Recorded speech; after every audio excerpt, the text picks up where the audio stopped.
Meet Reed Lance Rosenthal, rancher, #1 best-selling award-winning author, and unabashedly, unapologetically on the right side of the outstanding issues of our generation. But don't try to fence him in. Sometimes his positions will surprise you, because Reed is definitely his own man, with his own opinions. You might love him, you might hate him, but you won't be able to stop listening. Step over to the right side with Reed. Howdy, listeners and viewers. I'm choking up here on the opening. Wow, here we go. Howdy, listeners and viewers, coast to coast, the Gulf to the 51st state, and around the globe. Reed Lance Rosenthal on the Right Side Radio and the Cowboys Take on all sorts of platforms everywhere. Please remember, we have a new lighting system here, and it's looking better, I think. You guys need to let me know what you think in the comment section below. I actually have the microphone on today, technical wizard. So this is going to be the first show on what's happening with the real estate markets around the United States. And we may even do some international stuff at the end of this series. Originally, I planned to do just a singular show for you, but the more I researched over the past 4 or 5 days, and I meant to get this out yesterday, but it is what it is. We're gearing up a ranch in the springtime in a very dry year. You'll hear more about that in the ranch story. There is only so much time in the day, folks. Only so much time in the day. But the more I researched, the more I realized that rather than bring you like an hour and a half or 2 hour diatribe on real estate, I think this is going to be a lot better to do 3 or 4 shows, and I'm going to try and keep them very close together, 2, 3, 4 days max between them. Because when you really boil this down, this is not just a housing presentation. Real estate is a huge market, many tens and tens and tens of trillions of dollars. For many people, their real estate, whatever it happens to be, is the largest single asset they own and that they will probably ever own in their lives. But real estate is different.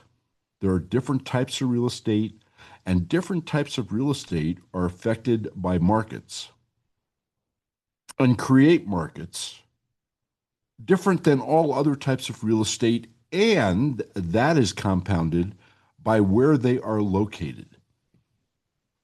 There's a big difference between West Virginia and Montana, between California and Texas, between Illinois and Florida. And for me to really give you a good feel for what's going on in all sorts of real estate markets with all sorts of different types of real estate right now, it can't be done in one show, not unless you just want to sit there for hours and hear me drone on and fall asleep and whatever you're going to do. By the way, falling asleep, I have coffee here. Thank you.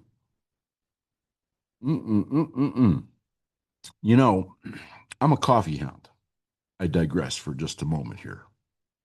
I have all sorts of different types of coffees. Some is ground, some is beans that I grind. I mix, I match. I have all sorts of concoctions and flavors. And of course, cream foamers and the whole 9 yards. I could have the middle of nowhere coffee bar out there. I'd only get one customer a month, but what the hell? Look, back to the real estate series here. I'm going to give you a ranch story today, and it's great, and we have some great pictures that go along with it, by the way, of elk which are on the move with the spring. I'm not sure we've ever had a winter this year, but with spring kind of slowly descending. And we're gearing up irrigation, which is a painstaking process this year. Got pictures of that. So stick around because the ranch story is next after this little introduction, if you will. So the types of real estate, which we're going to get into in this show, this show is kind of the foundation for the next 3 to 5 shows. And I'm going to try and keep them all pretty brief. And I'm going to try and focus on just one or two areas and types of real estate in each show. And I hope by the end of this little series, you will have a damn good feel for yourself, for your relatives, for your friends in other places of what's happening and what's likely to happen. Because there's a lot of unknowns out there in the world right now, aren't there? We're going to talk a little bit today, too, about Iran. Not as I've told you in previous shows, I'm not going to give you the blow by blow and all that kind of stuff. You can get that anywhere and everywhere. And we post lots of that on the website, on the rightsideradio.com. We are also posting for this show and the upcoming real estate market shows. We're posting all sorts of videos from all sorts of gurus, if you will, around the United States so that you can get a flavor, not just mine, and I do have a lot of real estate experience, but you can get a flavor from all these people in different places, in different types of real estate, and in finance. Because, folks, as we all know, having purchased real estate, finance is a pretty important part of financing real estate unless you are in the position to just write a check. All right. And we're going to have a quote for you too. And I think what I'm going to do is I'm going to repeat the quote from the last show. I don't think I've ever done that before, but given what's going on internationally, domestically, in the real estate markets, in the other markets, stocks and commodities and, private credit, which is cratering. I really think we need to maybe use this quote twice. Truth is treason in the empire of lies. That's a great quote. The only one I think in 10 years, 12 years, I've ever used twice, certainly twice in a row. All right, let's before we get into real estate and before we get into what I want to tell you about, get you thinking a little bit about Iran, much bigger picture than Iran. Um, let's talk about where you're at individually. Has everybody here listening to me, I don't care what platform you're on, and remember, please subscribe, like, hit the bell so you know when these come out, since I don't have a set schedule like a lot of the other video jockeys running around. Do you know where you're at? That is a starting point before you can make a decision on anything. I don't care whether it's a decision on if you like stocks, I can't stand them personally, or you like commodities, or you like real estate, or you like certain types of real estate in certain types of areas, or you're a cash hoarder, whatever you happen to be personally as quote unquote an investor, but more than that, as a human being. You need to know where you're at because otherwise you don't know where you're going. It's really that simple. I or anybody else can bring you the greatest information in the world. We can bring you the greatest ideas in the world. We can bring you the germs of your own great ideas, which is what I try and do. And it doesn't mean squat if you don't know where you're at. And then, secondarily, or should I say next in sequence, where you want to go. Got to know where you're at to know where you want to go and whether or not you can get there. So I want you to think about that a little bit. And a little homework you might want to do if you really don't know where you're at is go ahead and put together the numbers that you know. And where you don't know, I mean, do an educated guess, right? I never worry much about pennies A lot of people trip over dollars looking at pennies. I don't worry much about that. I like rounded dollars, if you know what I'm saying. All right, let's step back and do a little ranch story for you, shall we? Before we get into the nitty gritty. And it's a good segue anyway into real estate, right? Because in the end, a ranch is a piece of land and it's real estate. Well, as I've told you, I don't know, the past 5 or 6 shows, this has been an extremely dry year in the Rockies. And that portion of the Rockies, which is drier than the rest of the Rockies, is the eastern slope. That is the eastern face of the Rocky Mountains. And drier than the eastern face of the Rocky Mountains is the southern tier of the Rocky Mountains, kind of from, shall we say, northern Wyoming down to New Mexico. That has been one dry SOB. Just ask the ski areas who've shut down early, started late, laid off all sorts of people over the season, lost all sorts of bookings, reservations, you name it. I mean, the ski areas up and down the Rockies are in a world of hurt. And that's because it was a dry, warm winter. And the same is true for ranches and agricultural businesses because the mainstay of everything is water. If you don't have water, you ain't got squat, folks. You ain't got squat. So, anyway, we've been struggling. And listen, we're set up way better than most. And this isn't a boast. I mean, I learned decades and decades ago about the importance of water, water storage, water delivery systems, whether mechanized or ditch, flood. This is key stuff. And I really think without, beating on our shoulders here, we're probably set up better for these kind of conditions than just about anybody around. We have 8 storage reservoirs.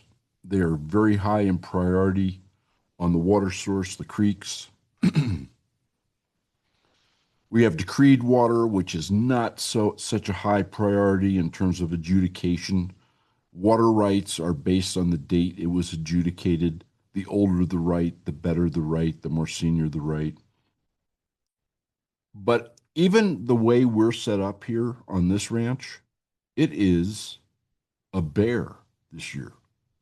I mean, last year was dry and we had to kind of put in some extra work, but we still managed to produce a record hay crop, 49%, give or take, over the previous year, which was 27% over the year before that. Now, that also has to do with expanding acreage and all sorts of other things. I won't bore you with the details. This is not a show on ranch production or hay production.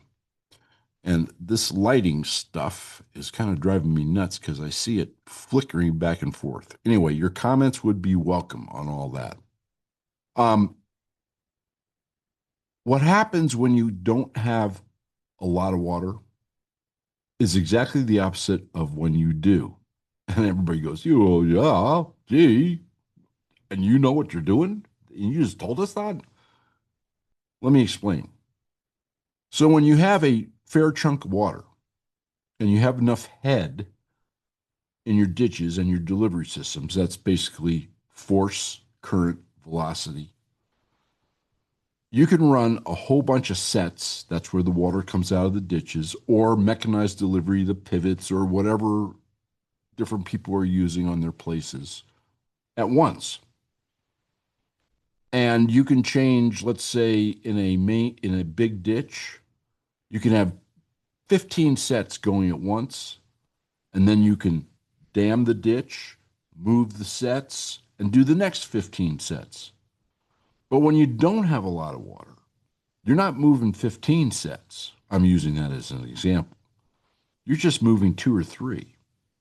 Because the one thing you don't want to do in a dry year, if you're an ag or ranch operator, is you don't want to try and get your water too spread out. Because what's going to happen, folks, is you're not going to get water anywhere.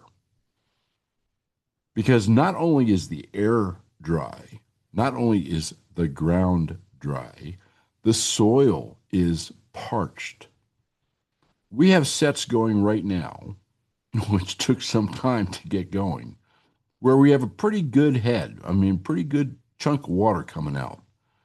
And that water isn't moving 50 feet a day on a fairly good slope because the ground is so damn dry, it's soaking up every drop, and the water can't keep moving. It just goes like a sponge. So it is much, much, much more difficult and time consuming and thought provoking and planning necessitating to try and gear up a place, particularly if you have a sizable place, in a dry year than in a normal year or a wet year. So we've been busting our butts here. We have, I don't know, 200 and close to 230 acres of hay fields, which is a tripling of what was on this place. And that, you couldn't even do it. You couldn't even work that when we bought it decades ago. But we've increased it by roughly 3x and increased hay production and other production, alfalfa production. And all of it has to do with water. Oh, yes, there's prep you have to do in the fields. And obviously, there's land prep. But it doesn't matter how much land prep you have, or you do, if you don't have water. You're not going to grow anything, or you're not going to grow anything that would be cost effective. So extra work this year, which has also, by the way, interfered with my wished for schedule, not only in writing my books, which everybody is jumping up and down for. Thank you, readers. They are coming. And there's other things that's gone into delay of the books too, you know, the whole Yellowstone thing, which we have yet to really discuss on this channel, but we will.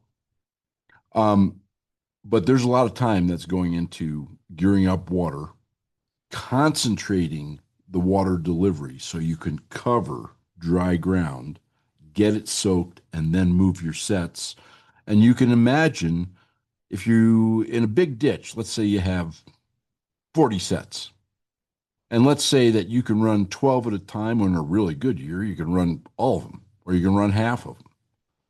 You only have to move your dams, your canvas, close the sets you're leaving, and open the sets you're going to once or twice or three times. But when you don't have a lot of water and you need a big head to get over dry ground so that it does get soaked, otherwise it's no good. You've wasted the water. In that case, guess what? You have to do that like 10 times on the same ditch, not just twice. And that's a lot of work. And there's a whole bunch of other things to go into it also. Anyway, we have some great pictures for you on the website, on therightsideradio.com, and they will be embedded, it's my understanding, in this ranch story for you on whatever video platform you're listening to. You folks on radio and on podcasts, sorry, you won't see the pictures. That's the way it is. However, the elk are on the move. We have some great shots on the upper part of this headquarters ranch of elk on the move. We had a little bit of snow, I don't know, 8 or 10 inches about a week and a half ago. We have some shots there. The elk came down low. And listen, they're looking for water too. I spent 2 hours today. I took 2 hours off from irrigating and basically looked all around the upper place. I mean, I went, well, you can't go everywhere. It would take you months. But I went everywhere that there's supposed to be a spring or that we have a reservoir. It is drier than a bone. I mean, drier than a bone, even up high. No snow left. The snow's been gone for quite some time. We do have some weather supposedly coming in. We subscribe or listen to 3 different weather services. They seem to be in agreement that, yes, there's going to be precipitation over the next week. And yes, possibly We're going to see a change in the amount of precipitation that's coming our way over the next 6 to 8 weeks. One can only hope because right now, I'm beginning to feel how a camel feels looking for water in the Sahara. All right, so that's our rant story today. Let's talk a little bit about Iran before we get into real estate. So, I want you to think about something here. This Iran deal is a huge gamble. In my opinion, it is something that had to be done. I mean, yes, people are complaining about, their gas is 50 cents or a dollar more. Let me put this in perspective.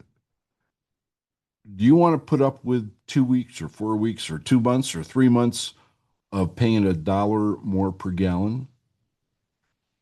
Or do you want to put up with sometime 3 years, 5 years, 10 years from now dealing with a nuclear blast?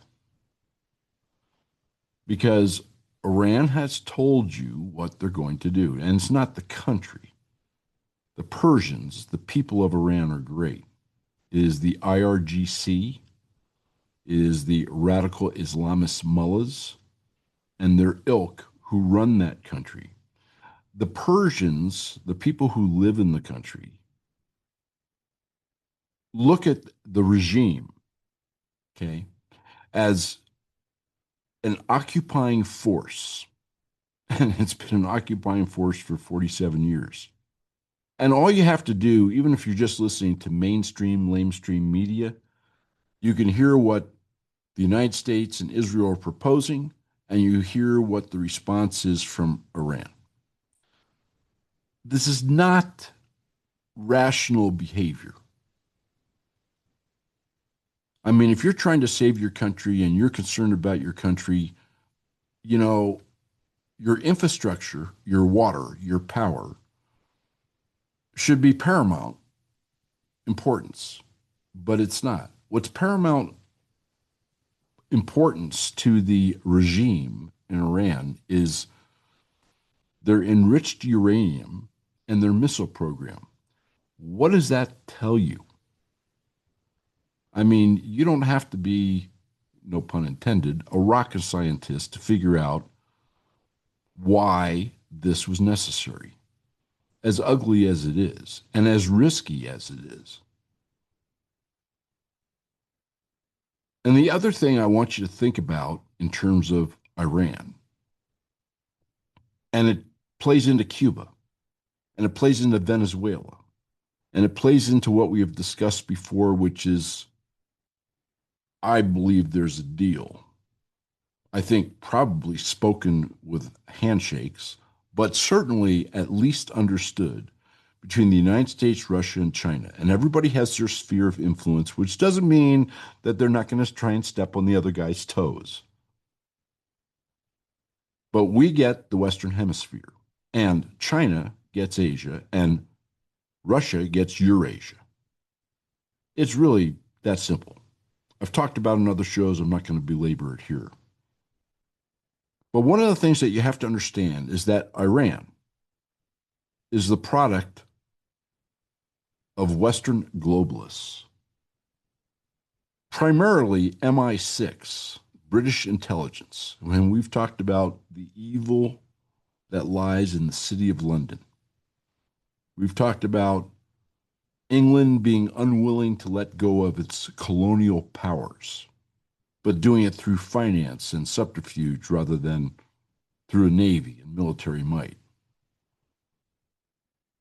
And this is the crux of the globalists and globalism. Trump has made it clear that globalism is done as far as the United States is concerned. It is America first. And I know there's lots of folks out there who say, including the MAGA folks, or some MAGA folks, say, well, if it's America first, what are we doing over in Iran? Because America first, folks, doesn't matter how successful the America first domestic program is, if you're going to get nuked 3 years, 5 years, or 10 years from now, it's kind of all for naught, isn't it? I mean, you have to guarantee your security before you can expand on your base, don't you think? I do. One of the reasons that Britain is not participating in the Iranian deal is because the Iranian deal, remember, it was set up by MI6 47 years ago. They thought the Ayatollah was going to be putty in their hands. You know, they'd have another vassal state out there. Well, little did they know. But Britain and Europe, they see the old way going away. They see their colonial power slipping. They see their dreams of globalism, which was really a mask for maintaining their colonial power, evaporating. They saw it evaporate in Venezuela, which, by the way, was another colonial, shall we say, old country play that Russia and China took advantage of. They see it evaporating in Argentina. I mean, do some research on the history of Argentina. It was basically run by Europeans. They see it going away in Cuba. And now they see it going away in the Mideast. It makes them very nervous, very nervous. And I want you to think about this really big thought. We're going to talk about more in the future. We're going to see how all this Iran deal comes down because there's a lot of moving parts that can go a lot of different ways. But I don't think that you're really seeing the end of the American empire, folks. I think what you're really seeing with Venezuela and Cuba and Argentina and Iran, I think you're really seeing the end of colonial power. This is the end of the power that has pretty much ruled the earth for the last 400 years. It's that empire that's crumbling. That's why the panic in the EU. That's why the nose picking and lack of action by Britain and the other European powers when it comes to helping out in Iran. Think about it. We're going to talk a lot more about this over the coming months because it's really huge, and I think it's shaping the world much more than most people understand or that most people really have even thought about. All right. Uh, let's talk about real estate. So, real estate, first of all, let's talk about the types of real estate. You have residential, and residential you can break into all sorts of different types: single family, multifamily, urban, suburban, rural, and as part of that, small town. And then you can further break it: existing homes and new homes, builder homes. Let's talk about commercial property. Commercial property entails all sorts of things, and I'm going to lump industrial in with it also. But warehouses, factories, retail centers, office buildings. And then you can talk about land. You can have rural land. You can have suburban land. You can even have, in its own way, urban land. And then you can have remote rural land. And you can break those land types down to 10 to 100 acres or 5 to 100 acres if you want to think about really smaller parcels, 100 to 500 acres, and then I'm just going to lump it all together, 500 acres and more. I'm not even going to talk about, the 100,000 acre spreads and the 50,000 acre farms. Different category, not something that all of us are involved in, right? And if you take all these different types of real estate You can further break them down by where they are located. And you can really get into the weeds, like with retail and what kind of tenants you have. Do you have big box stores like Walmart with convenience stores scattered around, or do you have boutique type shops? We're not going to go into that level of detail in this series, but we are certainly going to be dwelling on, I'll call it the major components, the major characteristics of different types of real estate in different areas. Because real estate, folks, and I don't really much care if it's residential or it's commercial or it's office, it's going to be different in Florida than it is in Illinois. It's going to be different in California than it is in Texas. It's going to be different in Wyoming than it is in Washington State. So real estate is not only expansive, but real estate is also localized. And you can localize it down to one town. We're not going to get to that detail. But you can certainly localize it down to states and regions, whether it's the Southeast or the Northeast or the Central States or the Midwest or the Southwest or the Rocky Mountains or the West Coast.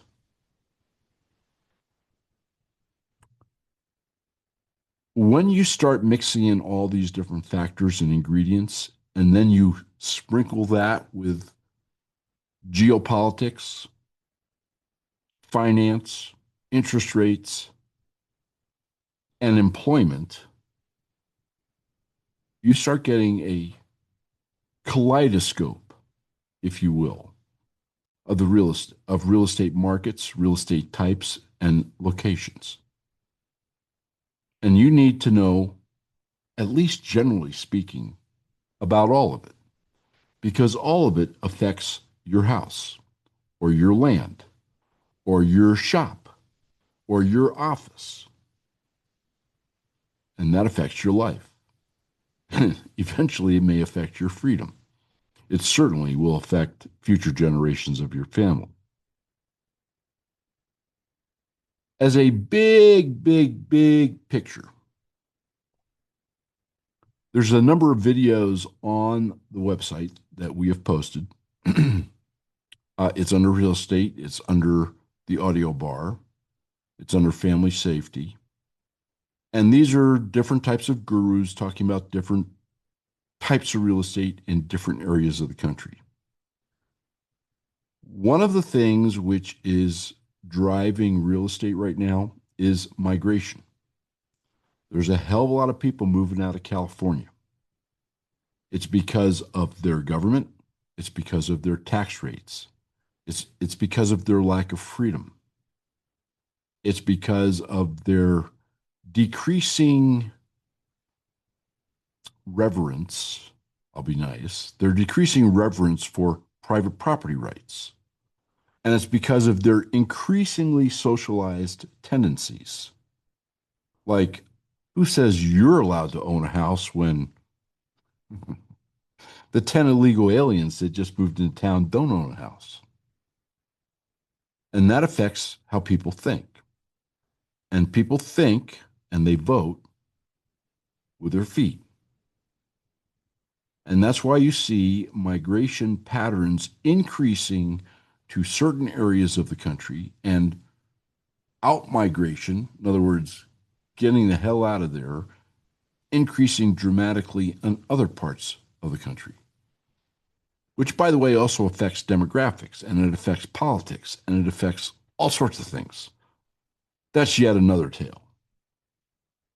I'm going to stick to real estate in this next 3, 4, 5, however many shows it takes to get you a good feel. The only thing I will say in this show is that there's some major, major things you want to think about if you live in or you are thinking about moving to certain areas. I don't have to tell this audience much about thinking about politics, socialism, taxes, and disregard of private property rights on the West Coast or in most of the Northeast, New Jersey, Connecticut, Maryland, Virginia. But there's some really big things that people don't think about too. For instance, if you live in or you are thinking about moving to the Southwest, Arizona, parts of Nevada, particularly, by the way, Las Vegas, have you done any research on water? I started this show with a discussion on the ranch story. I told you how important it was for water just to grow a bale of hay, and never mind to kind of live, right? To get up, function, and breathe every day. One of the things that you want to do if you're thinking about moving to the Southwest or you live in the Southwest is you ought to investigate what's going on with the Colorado River. That compact, and I did an entire show on this, and I think the links will be, I hope, next to this show, certainly with the next one, so you can go back and listen. But the Colorado River Compact between 7 states, the upstream states, Wyoming, Colorado, etc., and the downstream states, Nevada, California, Arizona, was done in 1922. That was one of the wettest periods in history. It was based on that wet period and how much water was going to flow through that system. I'm not going to get into all the millions of gallons and all that kind of stuff. Why don't we just say this? That wet period was 120%, give or take, above norm for the Colorado River Basin, which stretches all the way from the Rocky Mountains out to the Pacific. Well, it doesn't stretch to the Pacific because it's dry by then, but you see what I'm saying. As heat has increased, warmth has increased, precipitation has decreased, the Colorado River system is carrying less and less water. There's lots of reservoirs along the system. There's Green Mountain and there's all sorts of deals upstream. But the really big ones, the key ones, are Lake Powell and Lake Mead toward the end of the system. Lake Powell is currently sinking like a stone. And it is, as of a month or two ago, only 126 feet above what's called dead pool. That means if the reservoir, which is enormous, drops 126 feet, or when it drops 126 feet, they will no longer be able to get water out through the dam. They will no longer be able to generate hydroelectric power, which pretty much powers that and Lake Mead, the Southwest. And drinking water will be pretty much in bottles in Phoenix and Tucson and Las Vegas. And I know some of you are sitting there, and I know some of you are down in Arizona and Nevada looking at the screen going, oh, where's his? He got to take off that cowboy hat and show us the tin foil underneath.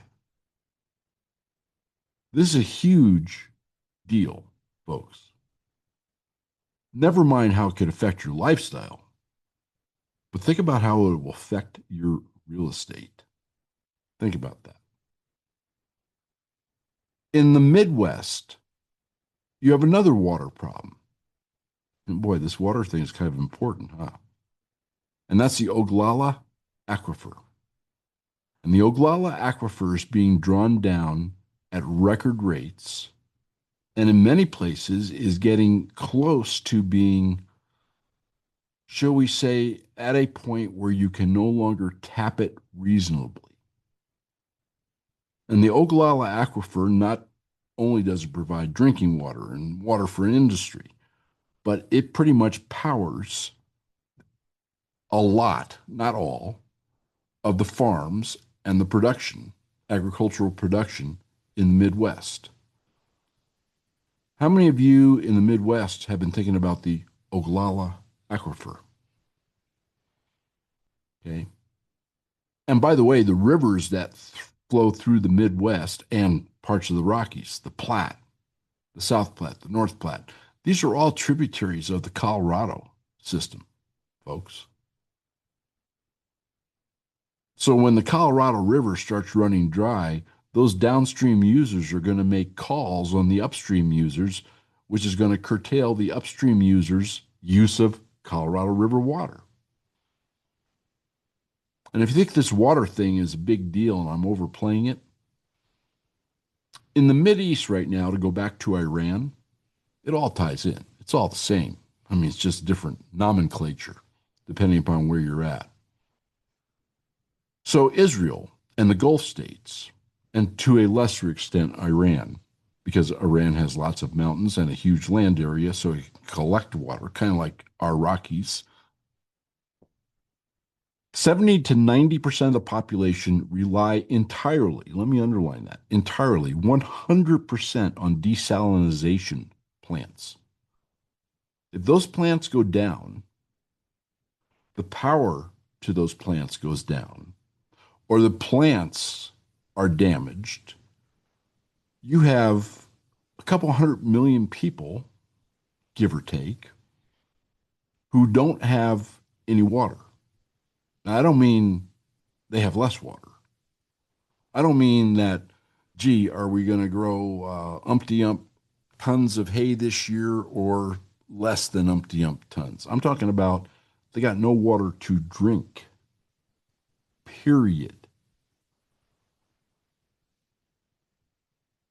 And with what's going on over in Iran, just today, our Ayatollah buddies, the IRGC maniacs, just damaged one of the salinization plants. I believe there's 96 of them throughout the Mideast. Just damaged one with a missile. Kind of like a warning. Like, you guys need to leave us alone if you ever want to see potable water again. Would you like to have a glass of water? Well, maybe you ought to think about what you're doing. That was the warning shot.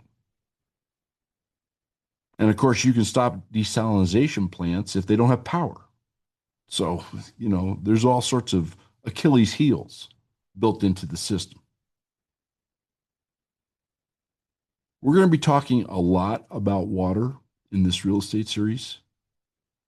I will tell you, and I believe they have a video up on the site, that there's about 8 or 9 states, no matter who you listen to or what video you're watching or what their, shall we say, requirements are, what their filters are in terms of where the best places to move might be. But I can tell you that Idaho, Montana, and Wyoming are in the top 4 or 5 in virtually all of them. And believe it or not, Wyoming is number 1 in many of them. In some others, Montana is number 1. But there's other places too, and we're going to talk about this in this series. West Virginia, Arkansas, Missouri, believe it or not, and Nebraska, believe it or not, despite the Oglala Aquifer problem. I think you're going to find this series fascinating, and it's going to make you think. I hope it does. You're also going to find out in this series which places are tanking, and they're mostly metropolitan areas. And you're going to find out that the strongest real estate, if you have the right location, is rural land. And I don't mean 500 acres and more and all that kind of stuff, because listen, everybody's seen some kind of decrease in value, but the least decrease in value has been in land. Number one, in small rural land in the right area. And number two, in we'll call it ranch and agricultural land of a smaller variety in the right area. And that doesn't mean they haven't seen a decrease and they're not going to see a decrease in the future. It just means it will be less than other types of real estate in other locations. And particularly those metropolitan areas like San Antonio, Dallas, Houston, Tampa, Washington, D.C., Denver. Denver, Denver's having a hell of a time. It's going to get worse.